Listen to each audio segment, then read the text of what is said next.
সমাজবিজ্ঞানের লেকচারে আপনাদের সবাইকে স্বাগতম জানাচ্ছি। আজকে আমাদের চতুর্থ অধ্যায়ের তৃতীয় লেকচার। আমরা সরাসরি চলে যাব লেকচারে। তো মূলত আজকে আমাদের যে লেকচার সেখানে আমরা দেখব সমাজবিজ্ঞানের মৌল প্রত্যয়গুলোর কি রয়েছে এবং তার মধ্যে তৃতীয় লেকচারে আলোচনা হচ্ছে সংস্কৃতি ও সভ্যতার যে ধারণা এবং এদের মধ্যে পারস্পরিক যে সম্পর্কটি রয়েছে সেটি নিয়ে আমরা আজকে আলোচনা করার চেষ্টা করব। সরাসরি চলে যাই। দেখুন, নরমালি যখনই কেউ আমাদের সামনে বলে যে সংস্কৃতি, তখন আমরা একটা জিনিস বুঝি, সেটা হচ্ছে যে আমাদের চলাফেরা, তারপরে হচ্ছে যে আমাদের ভাষা, সাহিত্য, সঙ্গীত, শিল্পকলা, এগুলাকে আমরা বোঝার চেষ্টা করি যখনই কেউ সংস্কৃতির কথা বলে।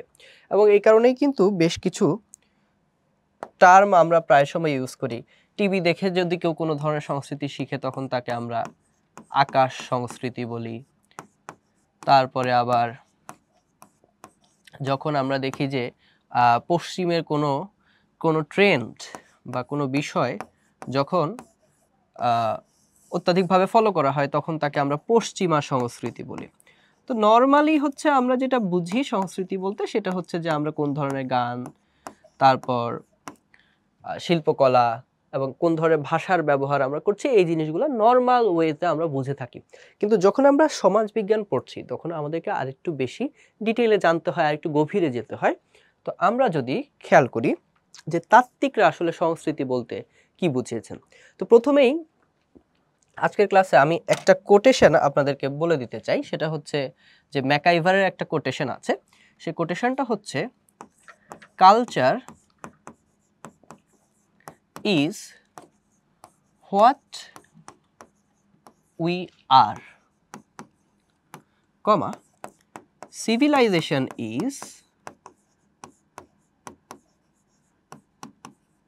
what we have. তাহলে ব্যাপারটা কি দাঁড়ালো?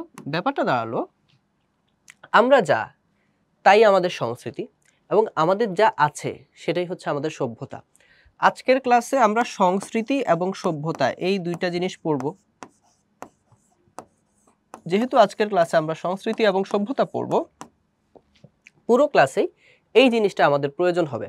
এবং আমি আপনাদেরকে বলবো যে এই ধরনের ছোট ছোট যেই কোটেশনগুলো আছে সেই কোটেশনগুলো যদি আপনারা একটু মুখস্থ করতে পারেন বা মনে রাখতে পারেন, তাহলে যখন আপনারা পরীক্ষার হলে এগুলা মেনশন করবেন, যখন পরীক্ষার হলে এগুলা লিখবেন খাতার মধ্যে, তখন হচ্ছে আপনার নাম্বারটা একটু বেড়ে যাবে। সো আমি নর্মালি যেটা করি সেটা হচ্ছে যে আমি খাতায় কোটেশন লেখার চেষ্টা করি এবং সেই কোটেশনটাকে এক্সপ্লেন করি। তো আজকে যখন আমরা এই প্রথম এই জিনিসটা দিয়েই শুরু করছি যে culture is what we are and civilisation is what we have, আমাদের পুরো লেকচার কিন্তু একটা জায়গায় কম্প্যাক্ট হয়ে যাচ্ছে। আমরা বুঝতে পারবো, পরে পুরো জায়গাটা আমরা বুঝতে পারবো যে আসলে আমরা কি নিয়ে আলোচনা করব। এবং সংস্কৃতির ধারণাটা আমাদের প্রথমে এখান থেকে ক্লিয়ার হবে, সভ্যতার ধারণাটা ক্লিয়ার হয়ে যাবে, যে যেটা আমরা মনে প্রাণে বিশ্বাস করি, আমরা যেটা প্র্যাকটিস করি সেটাই হচ্ছে সংস্কৃতি। এবং এই বিশ্বাস প্র্যাকটিসগুলোর আশেপাশে যে জিনিসগুলো আমাদের থাকে, যেগুলোর মাধ্যমে আমরা আমাদের এই বিশ্বাসগুলোকে, আমাদের এই প্র্যাকটিসগুলোকে বাস্তবে রূপান্তর করি, সেগুলাকেই কিন্তু আমরা সভ্যতা বলবো। তো দেখেন, সমাজবিজ্ঞানী ম্যাকাইভারের মতে culture is what we are, বা আমাদের মানে আমরা যা সেটাই হচ্ছে আমাদের সংস্কৃতি। তাহলে মোটামুটি একটা ধারণা আমাদের হলো। কিন্তু উনি তো এখানে বললেন যে আমরা যা তাই আমাদের সংস্কৃতি, কিন্তু আমরা কি বা সংস্কৃতি বলতে আসলে মোটা দাগে কি বোঝায়? প্রথমত একটা জিনিস বুঝতে হবে, সংস্কৃতি আসলে প্রবাহীর মতো বা প্রবাহমান। ব্যাপারটাকে আমরা ইংলিশে বলতে পারি কালচার ইজ ফ্লুইড। মূলত কালচারের কোনো নির্দিষ্ট ধরন আসলে নির্দেশ করা সম্ভব না, কালচার চেঞ্জ হতে থাকে। আপনি দেখেন 1970-এর দশকে, 80-র দশকে বাংলাদেশ যেরকম ছিল, আমরা যেই কালচারে বড় হয়েছি, আস্তে আস্তে কিন্তু সেটা একটু শিফট হয়েছে। তাহলে কালচার প্রবাহমান, সেটা নিয়ে আমাদের কোনো কথা নেই। এবং কালচারের আসলে কোনো নির্দিষ্ট সংজ্ঞা বর্তমান সময়ে দাঁড়িয়ে দেওয়া পসিবলও না, কারণ কালচার এত বেশি ইন্টারচেঞ্জিং একটা জিনিস, এটার কোনো নির্দিষ্ট সংজ্ঞা দেওয়া সম্ভব না। কিন্তু তাত্ত্বিকরা কালচারের অনেক জায়গা কভার করে বা কালচারের অধিকাংশ বিষয় কভার করে এরকম কিছু সংজ্ঞা দেওয়ার চেষ্টা করেছেন।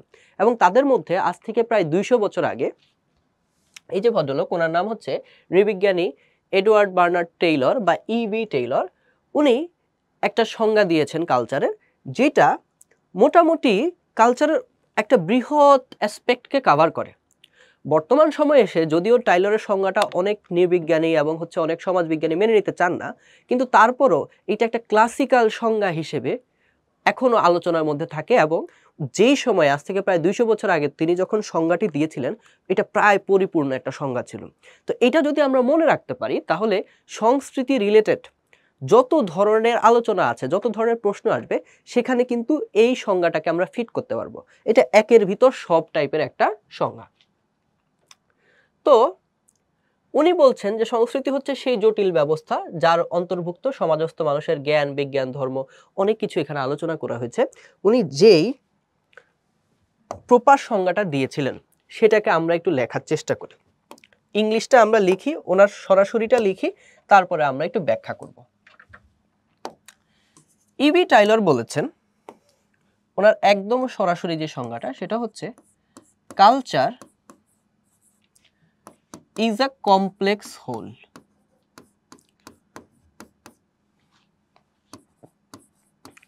তার মানে কালচার অবশ্যই একটা জটিল জিনিস, কমপ্লেক্স শব্দটা উনি ব্যবহার করেছেন। আমি তারপর আবার মার্ক করে দেখাবো। হুইচ ইনক্লুডস,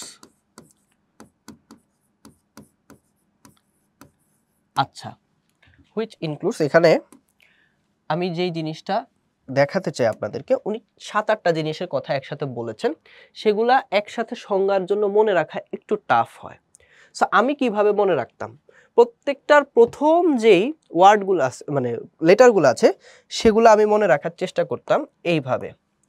প্রথমে কে, বি, এ, এম, এল, সি, এই 6টা জিনিসটি উনি কথা বলেছেন। তো এই জিনিসগুলা কি আমরা এখন একটু দেখি। উনি বলেছেন culture is a complex whole which includes, কেতে হচ্ছে নলেজ, তার মানে কালচার আপনার সমাজে কোন জ্ঞানটা প্রচলিত আছে সেটা নিয়ে আলোচনা করবে। বিলিফ, অর্থাৎ একটা সমাজের মানুষ কি বিশ্বাস করে সেটা নিয়েও কালচার আলোচনা করে বা সেটাও কালচার প্রতিফলিত হয়। তারপর হচ্ছে এতে আর্ট, এম তো হচ্ছে মোরালস,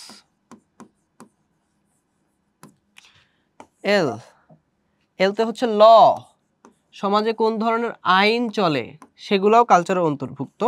অ্যান্ড সিতে হচ্ছে কাস্টমস, প্রথা। এরপর উনি বলছেন অ্যান্ড এনি আদার ক্যাপাবিলিটিস, অর্থাৎ এর বাইরেও যে কোনো ধরনের সক্ষমতা, capabilities,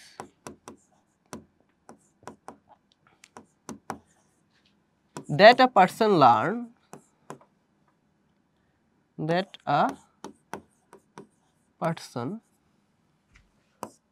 learn as a member of a society, সমাজের সদস্য হিসেবে মানুষ এইগুলার পাশাপাশি আরো যা শিখে সব কিছুই হচ্ছে আমাদের কালচারের অন্তর্ভুক্ত।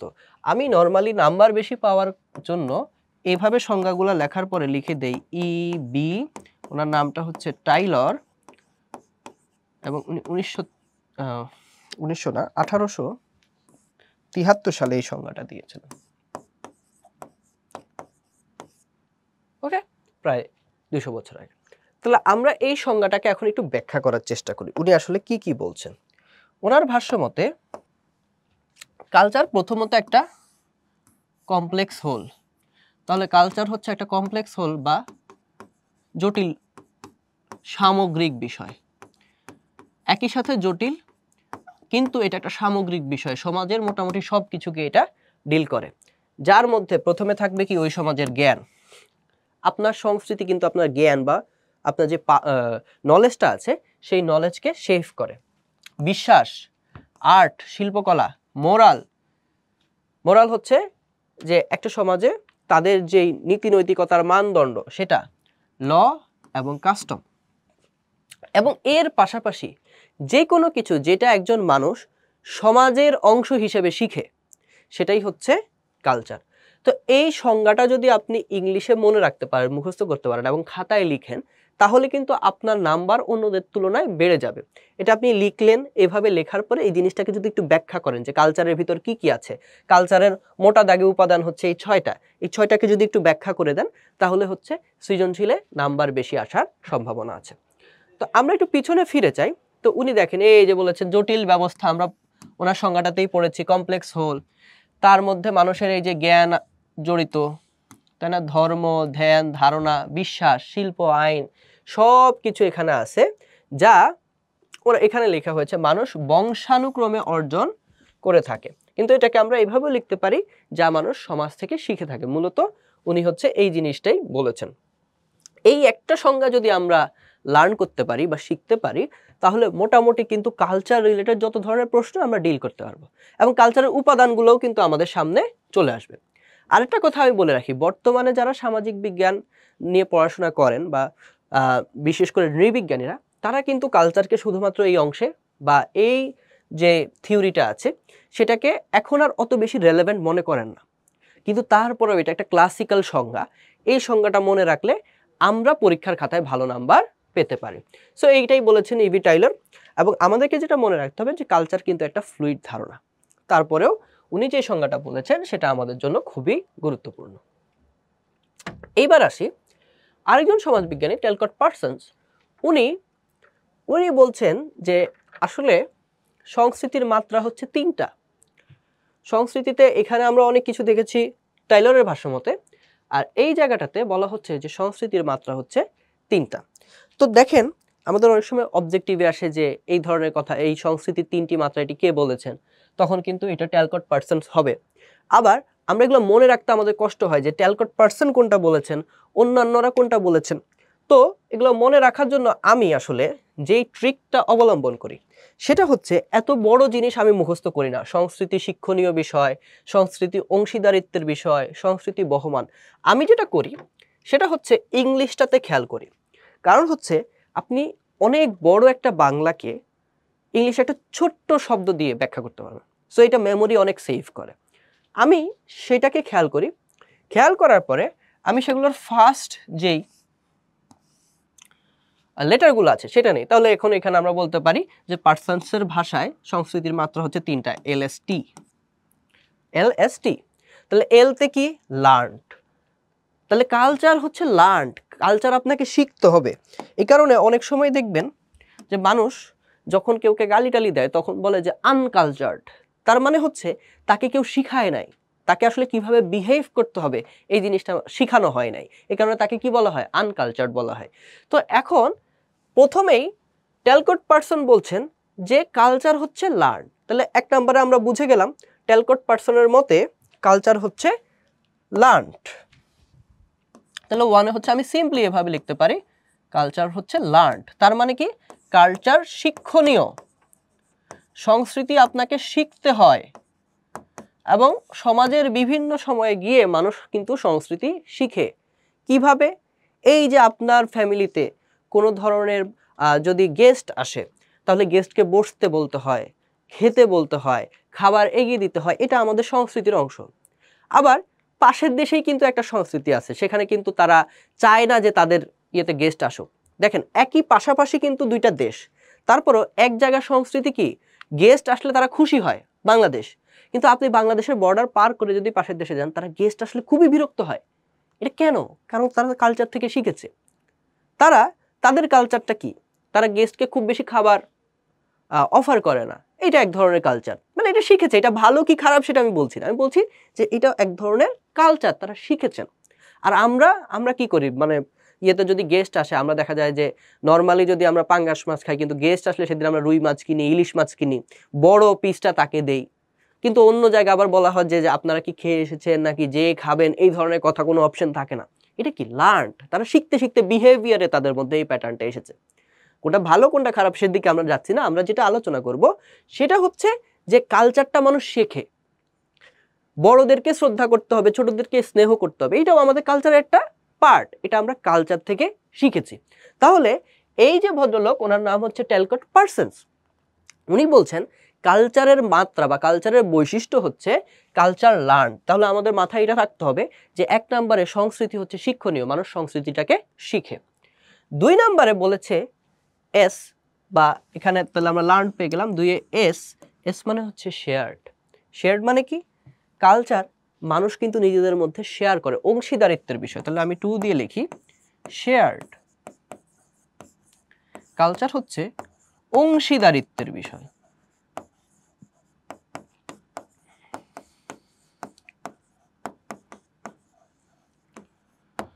বিষয়টা কি? একই সংস্কৃতির মধ্যে কিন্তু আপনি যাদের সাথে বসবাস করছেন তারা কিন্তু সবাই এটাকে ওন করছে, অংশীদারিত্বের একটা বিষয় আছে। এখন 2 কালচারের 2টা মানুষকে আপনি একসাথে করেন, তারা কিন্তু প্রথম কয়েকদিন, ধরেন 1 মাস 1.5 মাস, তাতে কিন্তু কোপ আপ করতে খুব কষ্ট হবে। কারণ কালচারটা তাদের মধ্যে এক ধরনের কি বলবো শেয়ার যে জায়গা সেটা স্পেস তৈরি করে না। তো দেখবেন যে একবার শাহাদুজ্জামান স্যারের কাছে আমি এই গল্পটা শুনেছিলাম। উনি বলেছিলেন যে ওনার এক বিদেশি ফ্রেন্ডকে উনি ওনার বাসায় ডেকেছিলেন। তো ওই বিদেশি ফ্রেন্ডের সামনে ওনারা আলুর ভর্তা তৈরি করেছেন। তখন এই আলুর ভর্তা যখন তৈরি করেছেন, আলুর ভর্তা তো খেতে খুবই দারুণ হয়, মজা হয়, বিদেশিরা তো এই ধরনের খাবার খায় না। তো তাদেরকে যখন সেটা সার্ভ করা হলো, তো ওই বিদেশি বললেন যে the mashed potato was very nice, tasty, কিন্তু এটা একটু হাইজিন মেনটেন করা উচিত। যে আলুর ভর্তাটাকে যদি হাত দিয়ে এভাবে কচলানো হয়, আমরা তো আসলে এভাবে হাত দিয়ে কচলানো খাবার খাই না। আমরা কিরকম খাবার খাই? আমরা খুবই হাইজিন মেনটেন করি। সো ব্যাপারটা হচ্ছে তার কাছে সেটা ভালো লাগছে, কিন্তু সে কিন্তু ভিতরে ভিতরে এই জিনিসটা নিতে পারতেছে না। কারণ কি? কারণ সে ছোটবেলা থেকে এটা দেখে দেখে অভ্যস্ত না, শিখে নাই। 2 হচ্ছে এই যে এই একটা জিনিস খালি হাতেও তৈরি করা যেতে পারে, এই যে শেয়ার্ড ভ্যালুটা বা হচ্ছে এই যে একটা নলেজটা, এটা কিন্তু শেয়ার্ড হয় নাই তার মধ্যে। সে প্রথম এই জিনিসটা দেখলো, এবং এটাকেই কিন্তু নৃবিজ্ঞানে বা সমাজবিজ্ঞানে বলা হয় কালচারাল শক। 2টা ভিন্ন কালচারের মানুষজনকে যদি আপনি একসাথে নিয়ে আসেন, তখন তারা কালচারটা মেনে নিতে পারে না প্রথম কয়েকদিন। কারণ হচ্ছে যে এই নতুন নতুন সে অনেক কিছু দেখে, এটাকে কিন্তু কালচারাল শক বলা হয়। তো এই যে ভদ্রলোক পার্সনস, উনি বলছেন প্রথমত কালচার হবে লার্নড, কালচার মানুষ শিখতে শিখতে বড় হবে, এবং এটা হবে শেয়ার্ড। একই কালচার যদি মানুষ শেয়ার করে তখন সেটা স্মুথ হবে। যদি এটা শেয়ার্ড না হয় তখন কিন্তু এখানে বিভিন্ন ধরনের কন্ট্রাডিকশন তৈরি হতে পারে। এবং লাস্ট হচ্ছে এটা ট্রান্সমিটেড। এটা হচ্ছে ট্রান্সমিটেড, তার মানে কালচার কি হবে? সংক্রমিত হয়। যদিও বাংলা ওখানে লেখা আছে যে প্রবাহিত হয়, আমরা প্রবাহিতও বলতে পারি, আবার সংক্রমিতও বলতে পারি। এটা আসলে কিভাবে সংক্রমিত হয়?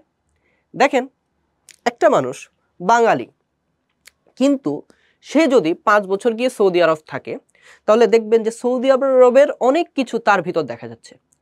আবার একটা মানুষ বিদেশিরা এসে যদি বাংলাদেশে থাকে 10 বছর, দেখবেন যে বাংলাদেশের অনেক কিছু তাদের মধ্যে দেখা যাচ্ছে। কারণ কি? কালচার একই সাথে লার্ন, একই সাথে এটা একটা অংশীদারিত্বের বিষয়, এবং এটা কিন্তু প্রবাহিত হয়। এটা মানুষের মধ্য থেকে আরেক মানুষের ছড়িয়ে যায়। যদি ভালো হোক খারাপ হোক সেটা নিয়ে আলোচনা নয়, এটা কিন্তু একজনের থেকে আরেকজনের মধ্যে ছড়িয়ে যায়। একটা দীর্ঘ সময় আপনি থাকেন, দেখবেন যে আপনি সেটার সাথে অভ্যস্ত হয়ে যাচ্ছেন। যেমন আমরা চিন্তা করি যে আমরা বাঙালিরা, আমরা কিন্তু ময়লা ফেলার ব্যাপারে, ধরেন এটাই ধরি, ময়লার ব্যাপারে আমরা কিন্তু দুঃখজনকভাবে তত সচেতন না। আমরা প্লাস্টিক যেখানে সেখানে ফেলে দেই, এটা আমাদের দেশে খুব নর্মাল।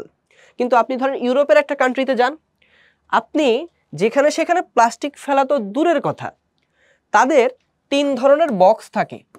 একটা ধরেন থাকবে এই কালারের, আরেকটা থাকবে ডিফারেন্ট কালারের, আরেকটা থাকবে এরকম। সো 3টা বক্সে তারা ময়লা ফেলার আগে বিভিন্ন ধরনের, যেখানে প্লাস্টিক সেটা এক ধরনের বক্সে যাবে, যেটা জৈব পদার্থ সেটা আরেক ধরনের বক্সে যাবে, যেখানে মেডিসিন টাইপের সংক্রমিত হইতে পারে এরকম জিনিস আছে সেটা আরেক ধরনের বক্সে যাবে। এইটা হচ্ছে তারা এইভাবে ময়লা ফেলে কেন? এইটা হচ্ছে তাদের একটা লার্নিং, তারা ছোটবেলা থেকে শিখছে যে পরিবেশের ব্যাপারে তারা খুব সেনসিটিভ। এখন একজন বাঙালি মানুষ যদি ওখানে গিয়ে যেখানে সেখানে প্লাস্টিক ফেলতে চায়, তাহলে কিন্তু তাকে জরিমানা করা হবে। 1 দিন 2 দিন 3 দিনের দিনে কিন্তু সে প্লাস্টিকটা কোথায় ফেলতে হবে, মেডিসিনাল জিনিস কোথায় ফেলতে হবে, জৈব জিনিস কোথায় ফেলতে হবে, সে আস্তে আস্তে কি শিখে ফেলবে। এবং 1 বছর 1.5 বছর 2 বছর পরে দেখে, যদি সে বাংলাদেশে ফিরে আসে এবং যদি দেখে যে মানুষ এখনো এই ধরনের অ্যাক্টিভিটিস করতেছে, তখন কিন্তু সে নিজেই চিন্তা করবে, না না না, এটা করা তো ঠিক না, এটা তো আমি বিদেশে এই ধরনের দেখেছি, এই প্র্যাকটিসটা করলে মনে হয় বাংলাদেশের জন্য ভালো হইতো। তার মানে কি ওই 2 বছরে সে কিন্তু ওই বাইরের দেশের একটা কালচার নিজের মধ্যে আত্মস্থ করেছে। ওই পরিবেশটাতে যখন সে গিয়েছে অলরেডি তার ভিতরে কিন্তু কালচারের একটা জিনিস সংক্রমিত হয়েছে বা প্রবাহিত হয়েছে। তো আমরা দেখে ফেললাম টেলকট পার্সনসের মতে তিনটা জিনিস লাগবে, মানে কালচারের তিনটা বৈশিষ্ট্য আছে। এক হচ্ছে আমি বলেছি যে এলতে কি, এটা লার্নড হবে, এটা হবে লার্নড, আপনি এটা শিখবেন। দুই, আমি বলেছি এটা শেয়ার্ড হবে, এটা একই কালচারের মানুষ তাদের মধ্যে সংস্কৃতিটাকে কি করে, অংশীদারিত্বের ভিত্তিতে শেয়ার করে। এবং টি, এটা ট্রান্সমিটেড হবে, এটা অবশ্যই ছড়িয়ে যাবে, একটা কালচারে যে বড় হবে সেটা ছড়িয়ে যাবে। আপনারা সবাই টার্জান দেখেছেন, যদিও এটাকে কালচার বলা যাচ্ছে না, কিন্তু সে যখন ওই পশু সমাজের ভিতর ছিল সে কিন্তু মানুষের মতো করে হাঁটে না, সে চার পায়ে হাঁটে, কারণ সে যেটা শিখেছে সেটাই। এবং তার মধ্যে কিন্তু অনেক পশুসুলভ বৈশিষ্ট্য আস্তে আস্তে কি ছড়িয়ে গেছে। তো বিষয়টা হচ্ছে কালচারের ক্ষেত্রে আমরা দেখেছি এলএসটি এভাবে মনে রাখতে পারি। যদি প্রশ্ন আসে আমরা এভাবে ব্যাখ্যা করতে পারি যে পার্সনসের মতে এই তিনটা জিনিস হচ্ছে সংস্কৃতির মাত্রা। এরপর সংস্কৃতির বৈশিষ্ট্য বলতে গিয়ে পিটার মার্ক অনেকগুলো কথা বলেছেন। এখন এই সব জায়গাতে গিয়ে আমাদের সমস্যা হয় যে আসলে আমরা এত কিছু মনে রাখবো কিভাবে, আর এত কিছু আসলে বোঝার বা লেখার, পরীক্ষার হলে আসলে তো প্রত্যেকটা পয়েন্ট ধরে লেখা একটা কঠিন জিনিস। তো আমি প্রথমে আলোচনা করি, তারপরে হচ্ছে আমি কিভাবে মনে রাখবো বা মনে রাখতে পারি সেই জিনিসগুলো আমি এখানে ব্যাখ্যা করে দিব। এবং অলরেডি আমি এই টেকনিকটা একবার ব্যাখ্যা করেছি যে আমি প্রত্যেকটার প্রথম শব্দগুলো নিয়ে নেই, এতে আমার হচ্ছে অনেক কিছু মনে থাকে। তো দেখেন নৃবিজ্ঞানী পিটার মার্ক উনি বলেছেন যে এটা অবশ্যই লার্নড হইতে হবে, অলরেডি আমরা জানি, এটা পার্সনসে বলেছেন। সংস্কৃতি হৃদয়ে ধারণ করার বিষয়, এটা কিন্তু ইনকিউলেটেড, এটা আস্তে আস্তে হৃদয়ের ভিতর ধারণ করার বিষয়। আপনি যে সংস্কৃতিটাকে হৃদয়ে ধারণ করতে পারবেন সেটার সাথেই আপনি ক্যাপাবল হবেন। সংস্কৃতি সামাজিক, একটা সংস্কৃতি কিন্তু একা একা পালন করা পসিবল না, এটা একটা গ্রুপের ভিতরে, সোসাইটির ভিতরে করতে হয়। সংস্কৃতি আদর্শগত বিষয়, আইডিয়ালিস্টিক একটা বিষয়, এটা আপনার আদর্শের ভিতর ঢুকে যায়, আপনার সংস্কৃতিই আপনার জাতীয়তাবাদে পরিণত হতে পারে একটা সময়। তারপর এইটা মানুষকে কি করে, মানুষের ইচ্ছা পূরণ করে, মানুষকে এক ধরনের সেন্স অফ ভ্যালিডেশন দেয়, গ্র্যাটিফাইং একটা বিষয়। সংস্কৃতি অভিযোজন ক্ষমতা বিদ্যমান, এবং কালচার এটা কিন্তু অভিযোজিত হয়। এটা সবচেয়ে বড় উদাহরণ কি, আপনি এখন পৃথিবীর যে কোনো জায়গায় যান দেখবেন যে একটা বাঙালি কমিউনিটি আছে, সেই বাঙালি কমিউনিটি বিশেষ করে ব্রিটেনে যদি যান আপনারা দেখবেন সেখানে বাংলা টাউন আছে, সেখানে বাংলাদেশি সব কিছু পাওয়া যায়, যদিও সেই জায়গাটা ব্রিটেনে, কিন্তু সেখানে বাংলাদেশি খাবার থেকে শুরু করে, বাংলা ভাষা থেকে শুরু করে, ড্রেস থেকে শুরু করে, ইউ গেট এভরিথিং দেয়ার। কারণ হচ্ছে ওই জায়গাটাতে গিয়ে বাঙালি সংস্কৃতিটা সারভাইভ করে গেছে, অভিযোজিত হয়েছে, যদিও সেখানে ইংলিশের একটা মিশেল আছে, কিন্তু বাঙালি সংস্কৃতিটা সেখানে অভিযোজন করতে পারছে। এটা অ্যাডাপটিভ একটা বিষয়, এটার অভিযোজন ক্ষমতা আছে। সংস্কৃতি মানুষকে একত্রিত করে, অফকোর্স আমরা দেখেছি যে সংস্কৃতির জন্যই কিন্তু মানুষ একত্রিত হয় এবং লড়াই করে। আপনারা জানেন কিনা জানি না, সেটা হচ্ছে এই যে এখন নিউজিল্যান্ডে মাউরি সম্প্রদায় নিয়ে বেশ আলোচনা হচ্ছে। আমার কলমটা আমাকে সহযোগিতা করছে না। মাউরি সম্প্রদায় নিয়ে নিউজিল্যান্ডে এখন দেখলাম যে বেশ আলোচনা হচ্ছে, এবং আমি দেখলাম যে পার্লামেন্টে একজন পার্লামেন্টেরিয়ান উনি একটা নৃত্য করলো, যে নৃত্যের নাম হচ্ছে হাকা নৃত্য, যে নৃত্যের নাম হচ্ছে হাকা ড্যান্স বা হাকা নৃত্য। উনি পার্লামেন্টে যখনই ড্যান্স করা শুরু করলেন, হাকা নৃত্য করা শুরু করলেন, এটা একটা প্রতিবাদ স্বরূপ উনি করলেন, যে মাউরিদের অধিকার নিয়ে বিভিন্ন আলোচনা করতে গিয়ে উনি এই প্রতিবাদটা করলেন। উনি যখন ড্যান্স করা শুরু করলেন আশেপাশে থেকে আরো 4-5 জন তাকে জয়েন করে ফেললো। এই যে দেখেন সংস্কৃতিটা কিরকম মানুষকে একত্রিত করে। উনি একটা জিনিস শুরু করলেন, আরো 5 জন এসে সেখানে কিন্তু একত্রিত হয়ে একইভাবে প্রতিবাদ করলো। এই যে সংস্কৃতি মানুষকে একত্রিত করে। তাহলে এখন 7টা জিনিস বোঝার ক্ষেত্রে তো খুব সহজেই আমরা বুঝে যাই, কিন্তু মনে রাখবো কিভাবে? সো আমি এটা মনে রাখার জন্য, বিশেষ করে পিটার মার্ডকের যেটা, সেটা মনে রাখার জন্য আমি একটা সিম্পল ওয়ে ফলো করি, যেটার নাম হচ্ছে লিসিজিয়া। এখন লিসিজিয়া জিনিসটা কি? প্রথমেই এল আছে, চলেন প্রথমেই কি আছে? এল আছে, এল মানে লার্ন, এখান থেকে আমি এলটা নিয়েছি, লিসিজিয়ার এল নিয়েছি, যে সংস্কৃতি হচ্ছে শিক্ষণীয় বা লার্ন বিষয়। এরপরে আই, এখানে তিনটা আই থাকবে।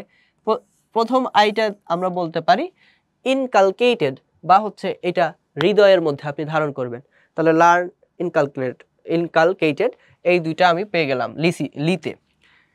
এসতে সোশ্যাল, আইতে হচ্ছে আইডিয়ালিস্টিক, তাহলে লিসির মধ্যে আমরা চারটা জিনিস সোফার পেলাম, লার্ন, ইনকালকেটেড, সোশ্যাল মানে সামাজিক হবে, এবং আইতে হচ্ছে আইডিয়ালিস্টিক, এটা একটা আদর্শগত বিষয়।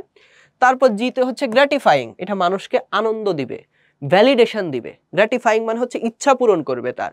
আর আরেকটা আই আছে, সেটা হচ্ছে ইন্টিগ্রেটিভ। ইন্টিগ্রিটির কথা আমরা সবসময় বলি, অন্তর্ভুক্তির কথা বলি, একত্রিত হওয়ার কথা বলি। সংস্কৃতি মানুষকে একটা ছাতার মতো, একটা আমব্রেলার মতো, সে সব কিছুকে মানে ওই সংস্কৃতি যারা ধারণ করে তাদেরকে কি করবে, একত্রিত করবে। আর লাস্টে হচ্ছে এ মানে হচ্ছে অ্যাডাপটিভ। অ্যাডাপটিভ মানে হচ্ছে তার অভিযোজন ক্ষমতা থাকবে। তাহলে আমরা এই জিনিসটা এভাবে মনে রাখতে পারি যে সংস্কৃতির যে বৈশিষ্ট্য, 7টা বৈশিষ্ট্যের কথা বলেছেন পিটার মারডক, এই পিটার মারডকের 7টা মনে রাখার ইজি ওয়ে হচ্ছে লিসিজিয়া, এভাবে আমরা মনে রাখতে পারি। মারডক মানে লিসিজিয়া, এটা লার্ন, এটা ইনকালকেটেড, সোশ্যাল, তারপরে হচ্ছে এটা আইডিয়ালিস্টিক, গ্র্যাটিফাইং, এটা আমাদেরকে ইন্টিগ্রেটিভ, এবং হচ্ছে অ্যাডাপটিভ। আশা করি বারবার যদি আমরা এই জিনিসটা মনে রাখি, এই 7টা জিনিস আমাদের মনে থাকবে যে পিটার মারডক 7টা জিনিসের কথা বলেছেন। এবার আসি সংস্কৃতির উপাদান কি। সংস্কৃতি আসলে কিসের উপর দাঁড়িয়ে থাকে? সো এই উপাদান স্থানভেদে, সংস্কৃতিভেদে চেঞ্জ হয়ে যেতে পারে, তবে কিছু মৌলিক বিষয় প্রত্যেকটা সংস্কৃতিতেই আছে। একটা হচ্ছে ম্যাটেরিয়াল মিনস, মানে একটা মানুষ তার জীবন সংগ্রহের জন্য বাস্তব কি কি উপাদান ব্যবহার করে থাকে। দ্বিতীয় হচ্ছে যে সোশ্যাল স্ট্রাকচার, ওই সংস্কৃতির ভিতরে সামাজিক যে কাঠামোগুলো আছে সেই কাঠামোগুলা কিভাবে তৈরিকৃত। এবং লাস্টে হচ্ছে সুপার স্ট্রাকচার, মানে একটা মানুষের এই সামাজিক কাঠামোর উপরে তার বিশ্বাস, তার ধর্ম, এই জিনিসগুলো কিভাবে দাঁড়িয়ে আছে। তাহলে তিনটা জিনিস, একটা হচ্ছে ম্যাটেরিয়াল মিনস, আরেকটা হচ্ছে সোশ্যাল স্ট্রাকচার, আরেকটা হচ্ছে সুপার স্ট্রাকচার।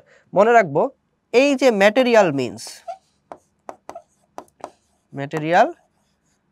মানে জীবনযাত্রাটা তার কিভাবে চালু হয়। মার্কস বলেছেন যে এইটা হইল বেস, মানুষ কিভাবে বেঁচে থাকে, জীবনযাত্রা নির্বাহ করে।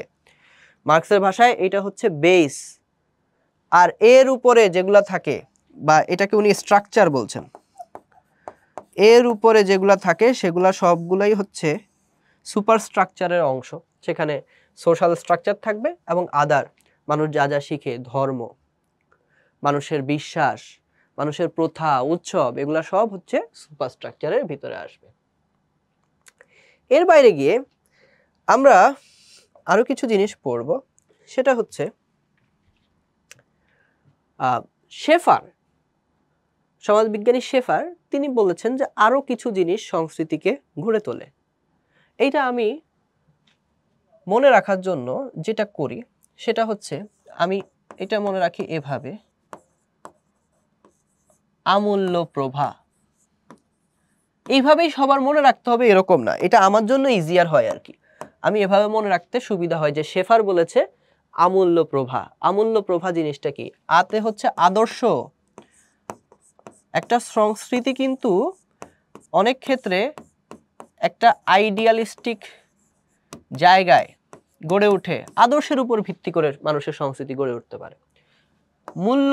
মূল্যতে হয় মূল্যবোধ, মানুষের মূল্যবোধ তার সংস্কৃতিকে কি করে, নির্ধারিত করে, বা মূল্যবোধের উপরে সংস্কৃতির উপরে মূল্যবোধের প্রভাব আছে। তারপর হচ্ছে প্রথা, প্রতে হচ্ছে প্রথা, কাস্টম। আমাদের যেসব প্রথা এখানে চলে আসছে সেটা আমার সংস্কৃতির অন্যতম গুরুত্বপূর্ণ জিনিস। যেমন রাজার ছেলে রাজা হবে, এটা এক ধরনের প্রথা, এটা প্রাচীন সমাজে অনেক বেশি চলেছে। সো এটা গুরুত্বপূর্ণ জিনিস এবং সেই সংস্কৃতি দ্বারাই সমাজ গুরুত্বপূর্ণভাবে প্রভাবিত হয়েছে এবং সবচেয়ে গুরুত্বপূর্ণ সেটা হচ্ছে ভাষা, মানুষের ল্যাঙ্গুয়েজ।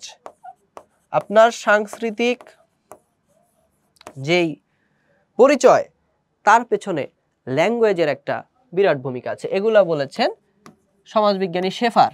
উনি সংস্কৃতির কথা বলতে গিয়ে এই চারটার কথা বলেছেন। এর বাইরেও সংস্কৃতির কিছু গুরুত্বপূর্ণ জিনিস আছে, সেগুলো আমরা জেনে রাখতে পারি। যেমন লোকপ্রথা, লোকরীতি, এগুলো নিয়ে সামনে আমরা আলোচনা করব। এগুলোও কিন্তু জ্ঞান, যেটা কে বলেছেন, টাইলর বলেছেন, এগুলো নিয়ে আমরা সামনে আলোচনা করব। এগুলো সবই সংস্কৃতির ভিতরে অন্তর্ভুক্ত হবে। আমরা এইবার একটু যদি সামনে যাই তাহলে আমরা দেখব যে সংস্কৃতির যে উপাদান, কিছু মৌলিক উপাদান আছে, সেই উপাদানগুলোকে আমরা দুইটা ভাগে ভাগ করতে পারি।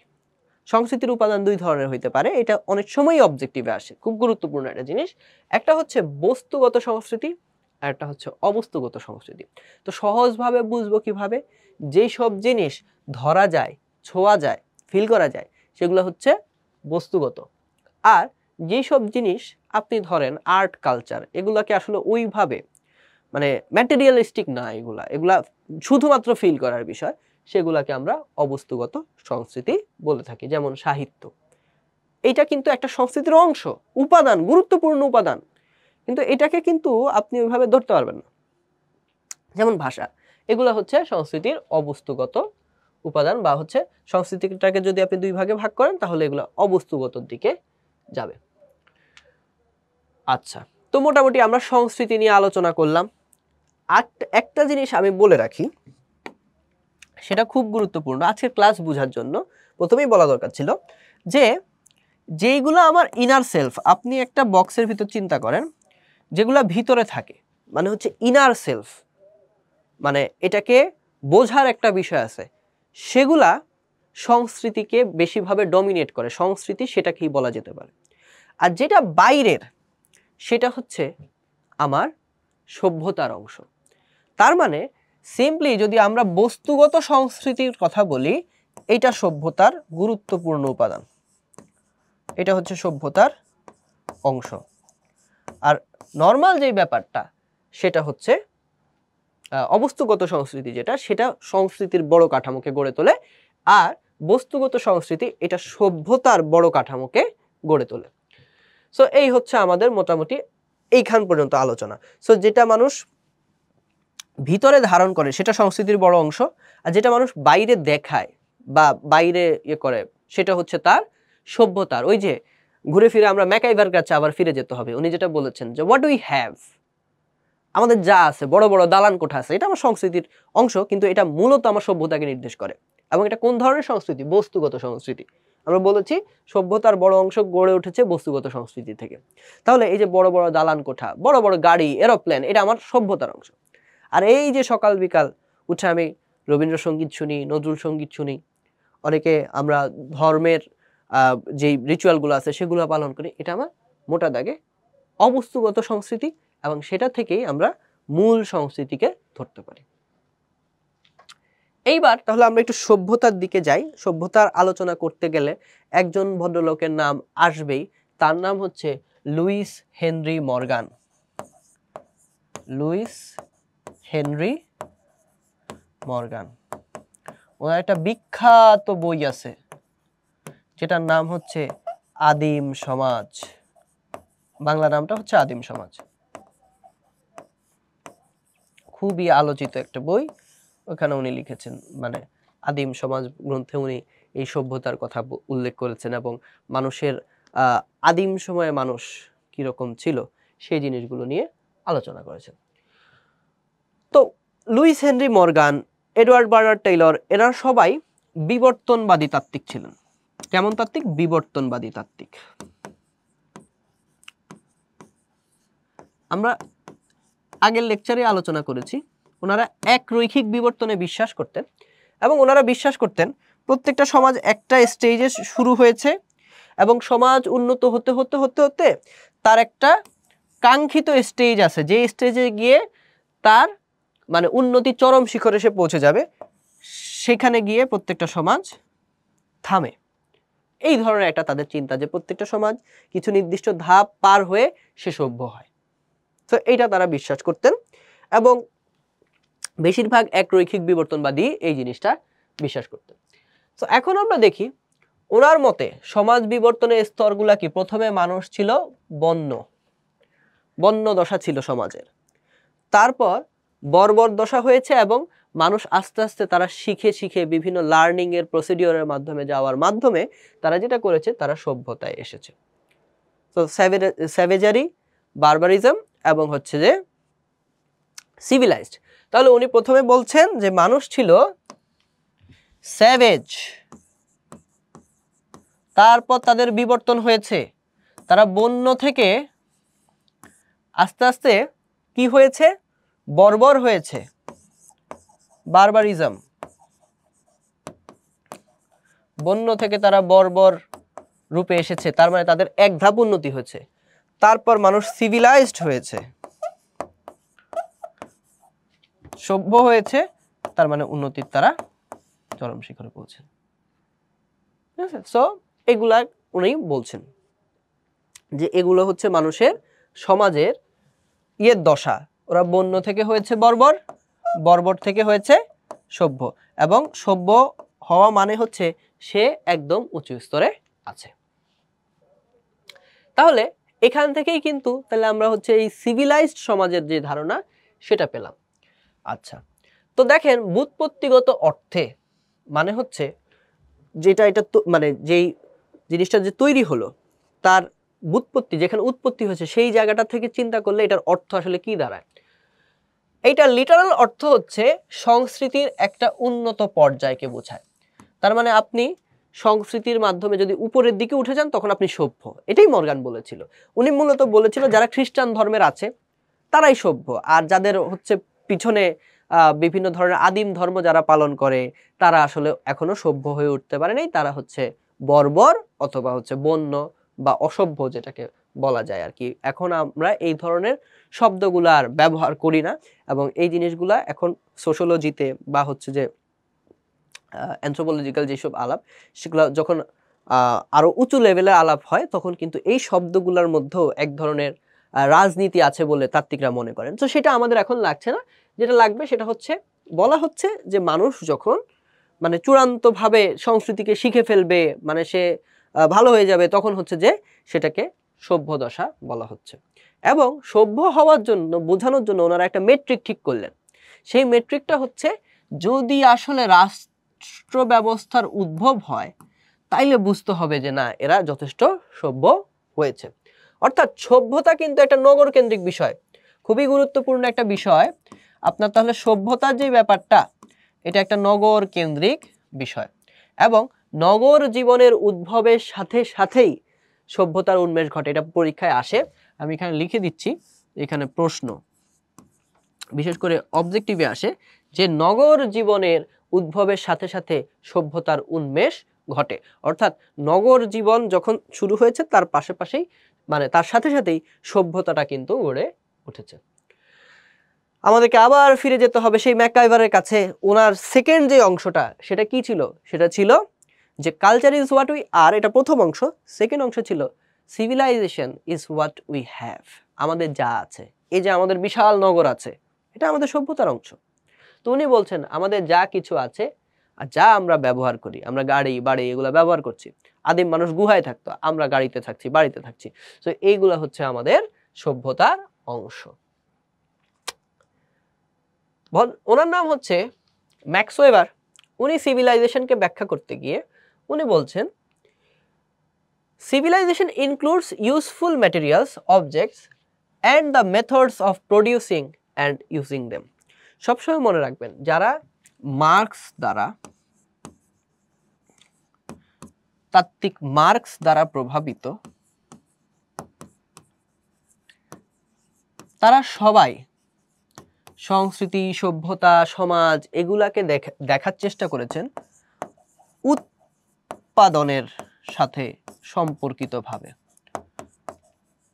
বা উৎপাদন ব্যবস্থার উপর ভিত্তি করে।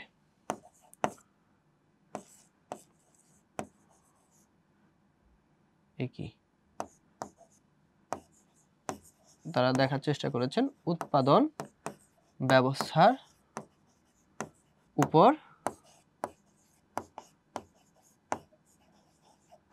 ভিত্তি করে। তাহলে দেখেন এখানে কি বলা হচ্ছে, সমাজবিজ্ঞানী ম্যাক্স ওয়েবার কি বলছেন যে civilisation includes useful materials, objects and the methods of producing. এই যে দেখেন প্রোডাকশনের কথা তাদের মধ্যে আসবেই, যে সিভিলাইজেশনের ভিতরে তাহলে কি হবে, যে আমি ম্যাটেরিয়াল অবজেক্ট, ধাতুর ব্যবহার করব।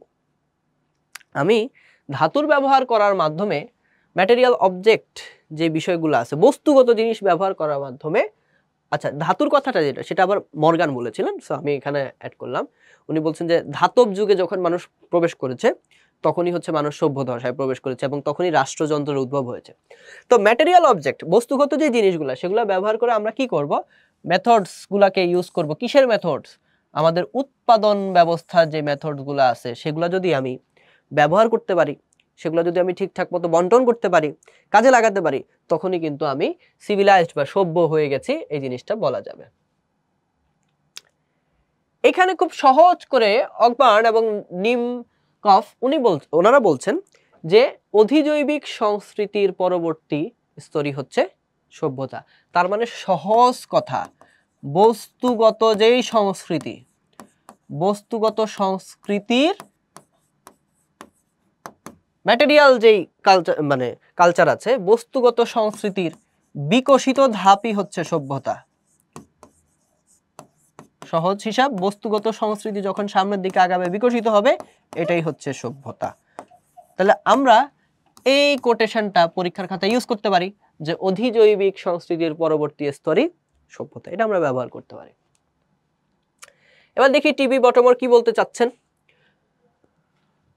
লেখেন, উনি বলছেন সভ্যতা হচ্ছে এমন একটা সাংস্কৃতিক রূপ, এবং এইখানে সাংস্কৃতিক কেমন রূপ, জটিল রূপের কথা উনি বলছেন, যেটা কয়েকটি সুনির্দিষ্ট সমাজের প্রধান সাংস্কৃতিক বৈশিষ্ট্য দ্বারা গঠিত। অর্থাৎ আপনি কিন্তু এখানে সব সংস্কৃতিকে গুরুত্ব দিবেন না। যেমন প্রাচীন গ্রিসের নগর সভ্যতা ছিল, সেখানে গণতন্ত্র ছিল, এখন পর্যন্ত আমরা সেটাকে গুরুত্ব দিচ্ছি, কিন্তু আদার যেগুলো আছে সেগুলোকে কিন্তু আমরা অত বেশি গুরুত্ব দিচ্ছি না। তার মানে দুইটা জিনিস, সুনির্দিষ্ট সমাজের প্রধান সাংস্কৃতিক বৈশিষ্ট্য সমূহ দ্বারা গঠিত কে? সভ্যতা। এখনো দেখবেন যে এখন পশ্চিমা যেই সমাজগুলো আছে, পশ্চিমকে কিন্তু আমরা একটা সভ্যতার স্ট্যান্ডার্ড ধরি, আমরা পশ্চিমের মতো হতে চাই, পশ্চিমের জ্ঞানকে আমরা নিতে চাই। তাহলে এইটাকে যে আমরা বেশি দিচ্ছি, এবং বলা হচ্ছে যে যারা পশ্চিমের মতো বেশি হতে পারবে, যত বেশি হতে পারবে তারাই হচ্ছে তত বেশি সভ্য। তাহলে এখানে কিন্তু উনি বটমর একটা জিনিস বলে দিচ্ছেন, সেটা হচ্ছে সুনির্দিষ্ট সমাজ এবং তাদের প্রধান সাংস্কৃতিক যে বৈশিষ্ট্য সেগুলো দ্বারাই হচ্ছে সভ্যতা গঠিত। সো আমরা যেটা করব, এই জায়গায় একটু আছে, সেটা হবে আন্তঃনির্ভরশীল এবং আন্তঃক্রিয়াশীল। অর্থাৎ এই যে দুইটা বিষয়, সভ্যতা এবং সংস্কৃতি, তারা একে অপরের উপর নির্ভরশীল এবং একটার কাজ আরেকটার উপর আরেকটা দ্বারা হচ্ছে ডিকটেটেড হয় বা নির্ভরশীল, একটা ছাড়া আরেকটা আসলে চলতে পারে না। তাহলে সংস্কৃতি যদি ঠিক থাকে, ঠিক বলতে কি, সংস্কৃতি যদি অগ্রসরমান হয় তাহলে সভ্যতা অগ্রসরমান হবে, আবার সভ্যতা উপর ডিপেন্ড করবে যে সংস্কৃতিটা কত বেশি প্র্যাকটিসড হবে। এরপর এদের উপাদানগুলো নিজেদের দ্বারা প্রভাবিত হয়। সেটা কিভাবে? আপনার সংস্কৃতি আপনার সভ্যতার উপাদান দ্বারা প্রভাবিত হবে। কিরকম? চিন্তা করেন, একটা সংস্কৃতি আছে, বাংলার গ্রামীণ সংস্কৃতি, সাপোজ বাংলার গ্রামীণ সংস্কৃতি চলতেছে, হঠাৎ করে আসলো টেলিভিশন, টেলিভিশনে চললো কৃষি অনুষ্ঠান। এই যে টেলিভিশন আসলে, এটা একটা সভ্যতার উপাদান না? এটা একটা সভ্যতার উপাদান। এই টেলিভিশনে চললো কৃষি অনুষ্ঠান, সেই কৃষি অনুষ্ঠানে বলা হচ্ছে যে লাঙ্গলের তুলনায় যদি আমরা ট্রাক্টর ব্যবহার করি তাহলে কিন্তু এটা ভালো হবে। তাহলে এই যে টেলিভিশন সভ্যতার উপাদান, সে বলতেছে লাঙ্গলের তুলনায় আমরা যদি ট্রাক্টর ব্যবহার করি ভালো হয়, নর্মাল বীজ থেকে যদি আমরা হাইব্রিড বীজ ব্যবহার করি ভালো হয়।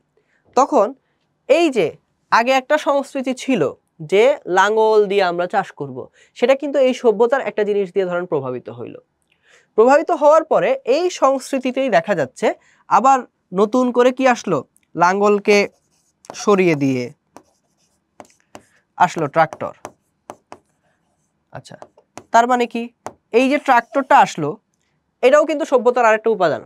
তার মানে কি এই সভ্যতার একটা উপাদান সংস্কৃতিকে প্রভাবিত করে আরো উপাদানের দিকে ঠেলছে, হ্যাঁ, এবং সভ্যতা কিন্তু সংস্কৃতি দ্বারা কি প্রভাবিত হচ্ছে, বা সংস্কৃতিও সভ্যতা দ্বারা কি হচ্ছে, প্রভাবিত হচ্ছে। তার মানে একটা আরেকটার উপর প্রভাব রাখে।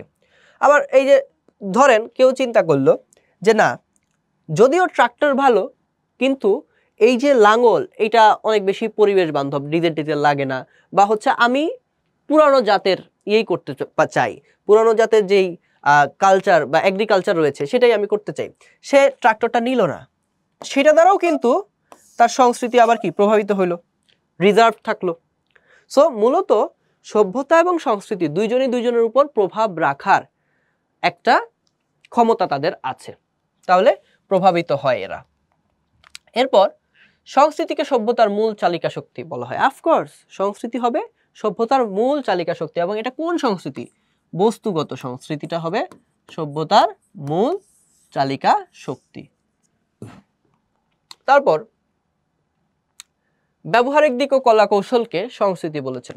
তাহলে অনেক যারা হচ্ছেন সমাজবিজ্ঞানী আছেন, কোন একটা বস্তু আমরা কিভাবে ব্যবহার করব এবং সেটা কোন কলা কৌশল আমরা ইউজ করব সেটাকেই বলেছেন কি সংস্কৃতি।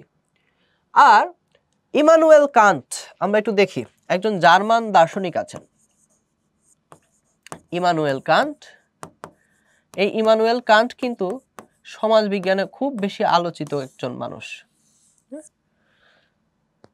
ইমানুয়েল কান্ট বলেছেন, খুব সিম্পল, আমি যে আলোচনাটা করছিলাম সেটা হচ্ছে যে এই জিনিসটা অভ্যন্তরীণ, মানুষের অভ্যন্তরীণ বিষয় হচ্ছে সংস্কৃতি, আর মানুষের বাহ্যিক আচরণের সাথে হচ্ছে সভ্যতা। খুব স্বাভাবিকভাবেই ধরেন আপনার অভ্যন্তরীণ একটা চিন্তা হচ্ছে আপনি শান্তি পছন্দ করেন, তাহলে আপনি এই যে ফেসবুকে গিয়ে উল্টাপাল্টা স্ট্যাটাস দিবেন না, আপনি এমন কোনো স্ট্যাটাস দিবেন না যেটার কারণে সমাজে একটা অশান্তি তৈরি হতে পারে। তাহলে এই যে আপনি প্রথমে বিশ্বাস করলেন যে আপনি শান্তি চান, আপনি ইনক্লুসিভিটি চান, সেটা হচ্ছে আপনার সংস্কৃতির একটা পার্ট। আর যখনই আপনি ওই যে ফেসবুক ইউজ করছেন, এটা কিন্তু সভ্যতার একটা পার্ট, এবং আপনার সংস্কৃতি, আপনার বাহ্যিক আচরণ বা আপনি যে জিনিসগুলো ব্যবহার করছেন, যে জায়গায় থাকছেন, সেখানে কিন্তু একটা প্রভাব ফেলছে। তাহলে এই বাহ্যিক আচরণের সাথে সম্পর্কযুক্ত কে, আমাদের সংস্কৃতি। পি জিসবার্ট উনি বলছেন সংস্কৃতি হচ্ছে অন্তস্থ, আর্থিক, আর অপরপক্ষে সভ্যতা হলো বাহ্যিক এবং উপযোগিতামূলক। অর্থাৎ সংস্কৃতি এমন একটা জিনিস মানুষ যেটা ভিতরে ধারণ করে, এবং এইটার কিন্তু তার কাছে একটা অন্যরকম অর্থ থাকে, অর্থবহ একটা বিষয়। আর সভ্যতা হচ্ছে বাহ্যিক বিষয়। সভ্যতা এগিয়ে যাচ্ছে, এটা একদম ভিজিবল, আপনি মনে মনে কি বিশ্বাস করেন এটা কিন্তু ভিজিবল না, এটা আপনার আচরণে প্রকাশ পাবে। কিন্তু সভ্যতা এই জিনিসগুলো অনেক ভিজিবল, এটা খুব স্বাভাবিকভাবেই দেখা যায়, এটা খুব বাহ্যিক। এরপর খুব গুরুত্বপূর্ণ একটা জিনিস, কোন জাতির সভ্যতার অংশ সরাসরি গ্রহণ করা যেতে পারে, কিন্তু সংস্কৃতি আপনি সরাসরি গ্রহণ করতে পারবেন না। খুব স্বাভাবিকভাবে আপনি ধরেন আরবের সভ্যতা নিয়ে আসতে পারবেন এখানে, আরব শেখদের মতো আপনি ধরেন 4-5টা কি বলে আপনি নিয়ে আসতে পারবেন, এটাকে কি বলবো, রাজপ্রাসাদ হয়তো দেশে করতে পারবেন, সভ্যতার একটা অংশ। কিন্তু তার যে সংস্কৃতি আছে, ধরেন আরবি ভাষায় আপনি আশেপাশে মানুষজনের সাথে কথা বলবেন, এটা কিন্তু সরাসরি আপনি পারবেন না। তার আদার যেই সংস্কৃতির পার্সপেক্টিভগুলো আছে, তার যে নলেজ বা হচ্ছে সেই টাইপের যে জীবনধারা, এটা করা কিন্তু এই জায়গায় খুব কঠিন। তার মানে আপনি সভ্যতা সরাসরি কপি পেস্ট করতে পারবেন, রেপ্লিকেট করতে পারবেন, কিন্তু সংস্কৃতি এটা অনেক শিখার একটা বিষয়, আপনাকে শিখতে হবে, এবং হচ্ছে আপনি এই জিনিসটা শেখার পরেও আদতেই নিজের মধ্যে নিতে পারবেন কিনা, এটা খুব কোয়েশ্চেনেবল একটা জিনিস, সরাসরি এটাকে কপি পেস্ট করা সম্ভব না। সংস্কৃতি হলো মানব প্রকৃতির প্রত্যক্ষ অভিব্যক্তি এবং সভ্যতা হচ্ছে মানব সৃষ্ট যাবতীয় উপাদান বিষয়। তো আমরা এই একই কথা বলছি অনেকক্ষণ ধরে, সেটা হচ্ছে যে সংস্কৃতি মানুষের ইনসাইড, ভিতরের একটা জিনিস, আর মানুষ যেটা সৃষ্টি করছে সেটা হচ্ছে যে আপনার সভ্যতার একটা অংশ। সো এই জিনিসগুলো হচ্ছে সংস্কৃতি এবং সভ্যতার মধ্যে পারস্পরিক সম্পর্ক। তো আমরা এখন একটু কিছু প্রশ্নের দিকে যাই যে এই আলোচনা থেকে প্রশ্ন আসে কিনা। তো আমরা দেখবো আজকে কিছু বোর্ড কোয়েশ্চেন যে এখান থেকে কোন ধরনের প্রশ্নগুলো এসে থাকে। এখানে যদিও হ্যারি লেখা আছে, এটা একটা টাইপিং মিস্টেক, হেনরি মর্গান হবে। হেনরি মর্গানের মতে সমাজ বিবর্তনের স্তর কয়টি? আমরা দেখেছি উনি প্রথমে স্যাভেজারির কথা বলেছেন, বারবারিজমের কথা বলেছেন, তারপরে উনি বলেছেন সভ্যতা বা সিভিলাইজেশনের কথা, বন্য দশা, তারপরে হচ্ছে বর্বর দশা এবং তারপর হচ্ছে সভ্য দশা। তাহলে 3 আমরা এটা এতক্ষণ আমাদের মুখস্থ হয়ে যাওয়ার কথা, এবং এটা খুব গুরুত্বপূর্ণ একটা অবজেক্টিভ হিসেবে আমরা এটাকে চিহ্নিত করতে পারি। এটা সকল বোর্ড 2021-এ এসেছে। আমরা যা তাই হলো সংস্কৃতি। আমি আজকে লেকচারই শুরু করেছি ম্যাকাইভারের এই কথাটি দিয়ে যে culture is what we are, আমরা যা তাই সভ্যতা। এবং এই জিনিসটা আপনারা যখন সিকিউ করছেন তখনও কিন্তু এটা ব্যবহার করতে পারবেন। তাহলে এটার অ্যান্সার হবে ম্যাকাইভার। আমি আশা করি আমি একই জিনিস কিন্তু ইচ্ছাকৃতভাবে ক্লাসে 2 থেকে 3 বার রিপিট করি যেন এটা আপনাদের মনে থেকে যায়। সংস্কৃতি কত প্রকার আমরা আলোচনা করেছি। একটা হচ্ছে বস্তুগত সংস্কৃতি, ম্যাটেরিয়াল কালচার, আর একটা হচ্ছে অবস্তুগত সংস্কৃতি। বস্তুগত সংস্কৃতির যে বিকশিত রূপ সেটাই সভ্যতা। তাহলে এখানে হচ্ছে সংস্কৃতি 2 প্রকার। অবস্তুগত সংস্কৃতির উদাহরণ কোনটি? খুব সিম্পল ভাবে আমরা আলোচনা করেছি যে কোন জিনিসটা অবস্তুগত হবে। দেখেন, যেটা বস্তুগত সেটা আপনি ধরতে পারবেন, মানে সেটা দেখা যাবে বাহ্যিক, আর যেটা অবস্তুগত সেটা কিন্তু অন্তরীণ একটা বিষয়। তো দেখা যাক, নকশিকাঁথা মোটামুটি ধরা যায়, একতারা ধরা যায়, শেষের কবিতা বই ধরা যায়, কিন্তু আপনি রবীন্দ্রসঙ্গীত কি ধরতে পারবেন? এটা কিন্তু আপনার বোঝার একটা বিষয়, বোঝেন না? মানে এই জিনিসটা যখন আপনি শুনছেন আপনার কিন্তু একটা ভালো লাগা কাজ করছে, এবং এটা আপনার ভিতরে এক ধরনের অনুভূতি ক্রিয়েট করছে, যেটা যে আপনার এটা ভালো লাগে, এটা আপনার বাঙালিয়ানার পরিচয়, বা রবীন্দ্রনাথের যে সাহিত্য সেগুলো আপনি দেখছেন। এবং বাংলা সাহিত্যের একটা গুরুত্বপূর্ণ পার্ট কিন্তু রবীন্দ্রনাথের হাত দিয়ে গড়ে উঠেছে, আমাদের জাতীয় সঙ্গীত থেকে শুরু করে অনেক কিছু। তো অবস্তুগত সংস্কৃতির উদাহরণ হিসেবে এখানে আমরা রবীন্দ্রসঙ্গীতকে বলতে পারি। বাকি সব কিছুই হচ্ছে আমার বস্তুগত সংস্কৃতির অংশ। মার্কসের মত অনুযায়ী সমাজ ব্যবস্থা কয়টি ধাপ পার হয়ে এসেছে? একটু ক্রিটিক্যাল কোয়েশ্চেন। মার্কসের মত অনুযায়ী সমাজ ব্যবস্থা 5টা ধাপ রয়েছে। সমাজ ব্যবস্থায় ধাপ হচ্ছে 5টা। তো উনি বলেছেন যে বর্তমানে সমাজটা হচ্ছে পুঁজিবাদী স্তরে আছে, পুঁজিবাদী স্তরে আছে, এবং যখন পুঁজিবাদ সর্বোচ্চ লেভেলে পৌঁছে যাবে, একদম তার হাইয়েস্ট পিকে পৌঁছে যাবে, তখন একটা সমাজ তৈরি হবে যেটার নাম হচ্ছে সমাজতান্ত্রিক সমাজ।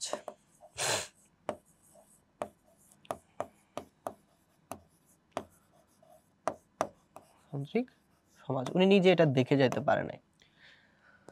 তো এখন একটু চিন্তা করি আমরা, উনি যেটা বলেছেন সেটা উনি দেখে যেতে পারেন নাই, কিন্তু সমাজ কি আসলে সমাজতান্ত্রিক যে সমাজ ব্যবস্থা সেটা কি আমরা দেখেছি কিনা? আমরা কিন্তু দেখেছি। সেটা হচ্ছে রাশিয়ায় কিন্তু এখন সমাজতন্ত্র চলে। রাশিয়া, তারপরে হচ্ছে বা সমাজতান্ত্রিক বিপ্লবটা রাশিয়ায় হয়েছে, তারপরে চায়নাতেও আমরা দেখতে পাচ্ছি। তাহলে ওই যদি চিন্তা করি ওভারঅল, তাহলে কিন্তু এই যে 5টা সমাজের ধাপের কথা উনি বলছেন, সেই 5টা সমাজের ধাপ, এটা 4 নাম্বার ছিল আর এটা 5 নাম্বার, সেই 5টা সমাজের ধাপই পৃথিবীতে এখন পর্যন্ত দেখা গেছে। তাহলে এখানে আমরা 5 দেখাবো যে সমাজ ব্যবস্থা 5টি ধাপ পার হয়ে এসেছে। ঠিক আছে? সো মার্কসের মত অনুযায়ী সমাজ ব্যবস্থা হচ্ছে 5টি ধাপ পার হয়ে এসেছে। এবার আমরা দেখি ক নাম্বারের কিছু প্রশ্ন, জ্ঞানমূলক প্রশ্ন। এখানে বলা হচ্ছে সংস্কৃতি কি? সো মানুষ জীবনযাপন করতে গিয়ে যা কিছু করে তাই হচ্ছে সংস্কৃতি। এটার একটা অ্যান্সার এখানে দেওয়া আছে এক কথায়। বাট আমি যদি হতাম তাহলে আমি আসলে কি লিখতাম? আমি আসলে লিখতাম সেই টাইলরের সংজ্ঞাটা, যেটা আমার সবচেয়ে পছন্দের। তখন আমি লিখতাম যে মানুষ, মানে সংস্কৃতি হচ্ছে এমন একটি কমপ্লেক্স হোল মানে হচ্ছে জটিল সামগ্রিক বিষয়, যা মানুষের জ্ঞান, মানুষের ভাষা, তারপরে বিলিফ বা হচ্ছে মানুষের বিশ্বাস, মোরাল, আর্ট সব কিছুকে একত্রিত করে এবং আরো সেই সব বিষয় যেগুলো মানুষ সমাজের অংশ হিসেবে শিখে থাকে, তাই হচ্ছে সংস্কৃতি। তো এটা আমি লিখে দিতাম। তাহলে আমি যেহেতু এখানে আগের স্লাইডেই হচ্ছে আমি পুরা সংজ্ঞাটা লিখেছি ইংলিশে, সেটা আমি আর এখানে ব্যাখ্যা করলাম না, কিন্তু আমি যদি হতাম তাহলে আমি ক নাম্বারে এই উত্তরটা লিখতাম। সংস্কৃতিকে কয় ভাগে ভাগ করা যায়? সংস্কৃতিকে 2 ভাগে ভাগ করা যায়।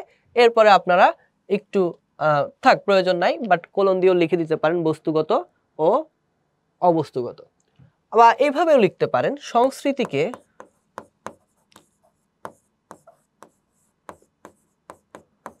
বস্তুগত ও অবস্তুগত এই 2 ভাগে ভাগ করা যায়।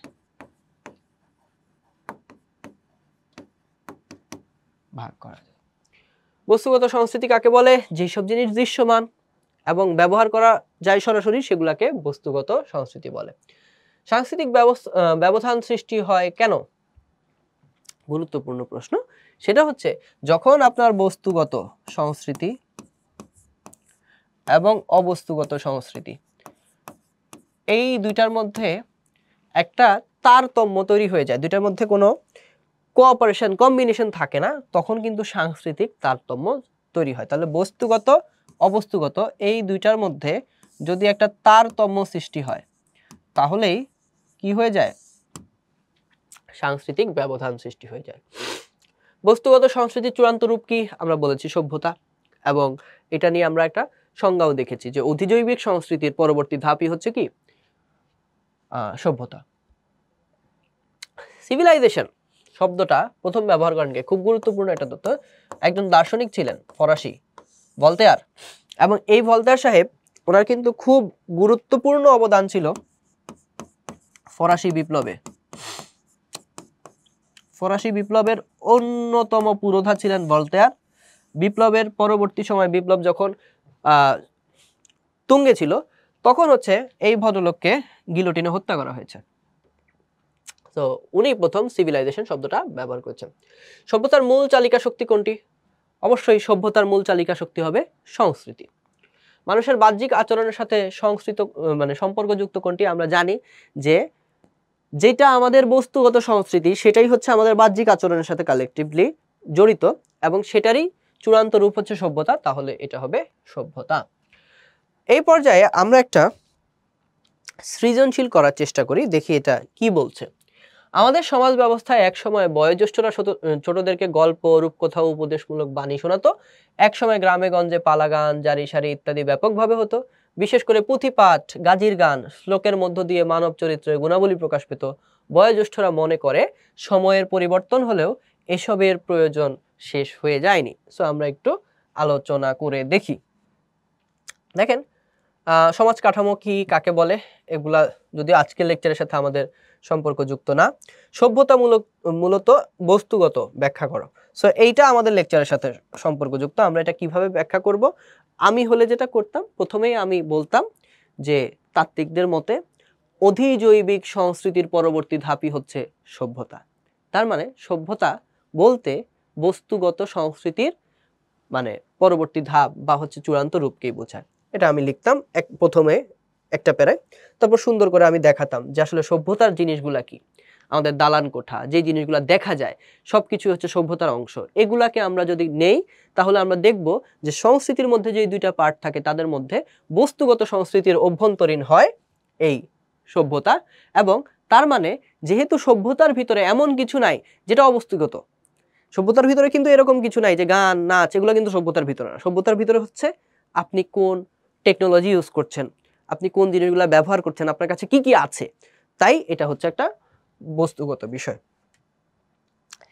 এইবার গুরুত্বপূর্ণ প্রশ্ন হচ্ছে উদ্দীপকের সংস্কৃতির কোন ধরনটি উল্লেখ করা হয়েছে। দেখেন আমরা যদি এখানে খেয়াল করে দেখি, গল্প শোনায়, এটা কি দেখার মতো বিষয় না? রূপকথা, উপদেশমূলক বাণী, এগুলো আমাদের সংস্কৃতির অংশ।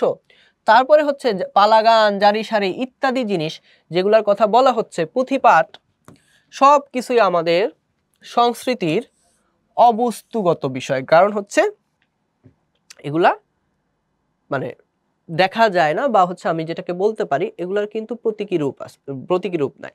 সো এই জিনিসগুলো হচ্ছে আমার অবস্তুগত সংস্কৃতির ভিতর পড়বে, এবং এগুলাকে কিন্তু একটা আত্মস্থ করার বিষয় আছে। এই যে পুঁথিপাঠ, এটা কিন্তু একটা মানুষের মধ্যে কিন্তু এক ধরনের মূল্যবোধ তৈরি করে, আদর্শ তৈরি করে। তো এই জিনিসগুলা কি হবে, এগুলা হবে অবস্তুগত দিক। আপনারা প্রথমেই লিখবেন যে এটা অবস্তুগত ধরনকে ব্যাখ্যা করা হয়েছে, তারপরে এভাবে ব্যাখ্যা করবেন যে মূলত গল্প, রূপকথা এগুলা সংস্কৃতির গুরুত্বপূর্ণ একটা জিনিস, গুরুত্বপূর্ণ অংশ, সেগুলা কিন্তু এইটা কি কিন্তু বস্তুগতভাবে এগুলা দেখা যায় না, এগুলা অবস্তুগত বিষয়। উদ্দীপকে বর্ণিত বিষয়গুলি সামাজিক নিয়ন্ত্রণে কি ভূমিকা রাখে? আমরা যখন 4.6 করব সেখানে আমরা সামাজিক নিয়ন্ত্রণ বলে একটা জিনিস পড়ব। সো আমি একটু ধারণা দেই, সামাজিক নিয়ন্ত্রণ বা সোশ্যাল কন্ট্রোল সংস্কৃতিকে টিকিয়ে রাখার জন্য, সভ্যতাকে একটা জায়গা রাখার জন্য গুরুত্বপূর্ণ। কিছু কিছু জিনিস থাকে যেটার মাধ্যমে মানুষকে এক ধরনের বাধ্যবাধকতা দেওয়া হয়, এবং এই বাধ্যবাধকতার ফলে সমাজ একটা স্থিতিশীল পর্যায়ে থাকে, সেটাকে বলা হয় সোশ্যাল কন্ট্রোল বা সামাজিক নিয়ন্ত্রণ। যেমন ধর্ম কিন্তু আপনাকে বলে যে তুমি চাইলেই কিন্তু চুরি করতে পারবে না, তুমি চাইলেই ডাকাতি করতে পারবে না, তুমি যদি এই জিনিসগুলো করো তাহলে কিন্তু তুমি একটা সময় গিয়ে এগুলোর ফলাফল পাবে, দুর্নীতি করতে পারবে না।